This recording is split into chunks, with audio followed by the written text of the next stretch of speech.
Okay everybody, this is our newest addition to the shop. I recently purchased a Donaldson Turret PT1000 portable welding fume extractor.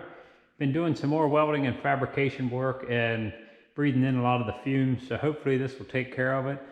This was a used machine I found on Facebook Marketplace. It looks like it was hardly ever used.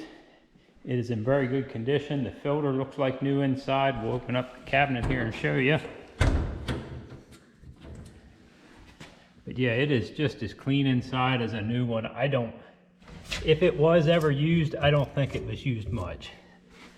So yes, I ended up just picked this up this morning and looking forward to trying it out. It does have a flexible arm that will reach out over top of my welding table. So we'll get some video here shortly of it in use, see how it works. Okay, here's a setup for our fume extractor. We have it sitting here. We have the arm right up over top of where I'm going to be working and welding. So we're going to give this a shot and see how well it does at collecting the fumes.